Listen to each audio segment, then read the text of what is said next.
Naghahanap ngayon ng iba pang mapagkakakitaan ng ating mga mangingisda sa Masinloc, Zambales dahil sa paghigpit lalo ng China matapos lumabas ang resulta ng Permanent Court of Arbitration na pumabor sa Pilipinas. Ilan sa kanila ibinahagi ang mga karanasan sa ilalim ng Chinese Coast Guards. Nagbabalik si Eunice Monte. Ilang araw matapos ang tagumpay ng Pilipinas sa Permanent Court of Arbitration laban sa kasong isinampas sa China kaugnay ng kontrobersyal na West Philippine Sea, marami na rin ang nagbago sa mga residente ng Masinloc sa probinsya ng Zambales. Tila ba'y isang naging malaking tambayan ng mga mangingisda ang Barangay San Salvador na minsan ang naging isa sa pinakasagana pagdating sa huli ng mga isda. Sa 13 barangay ng Masinloc, itong San Salvador ang pinakamalapit na barangay sa West Philippine Sea.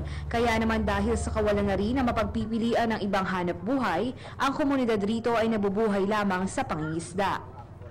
Ayon kay Jeffrey Ilat, kung dati-rati raw sa pangingisda nila sa West Philippine Sea ay napupuno nila ang 3 jeep ng kanilang huli sa loob lamang ng 1 linggo, ngayon raw ay pahirapan na dahil hindi na sila makapangisda roon.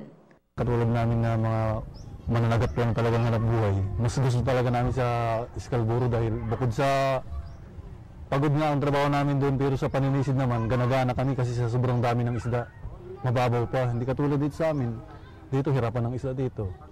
Doon, talagang kahit saan kalilingan, isda talaga. Makapal talagang isda doon.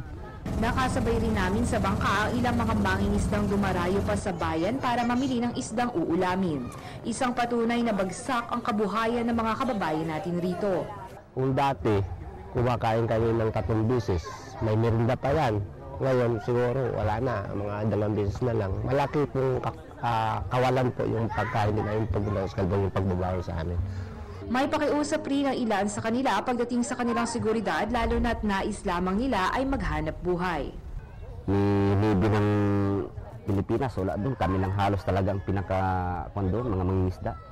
Wala man lang humarang sa amin na magdipinsa kung gano'ng sakali na babanggain kami.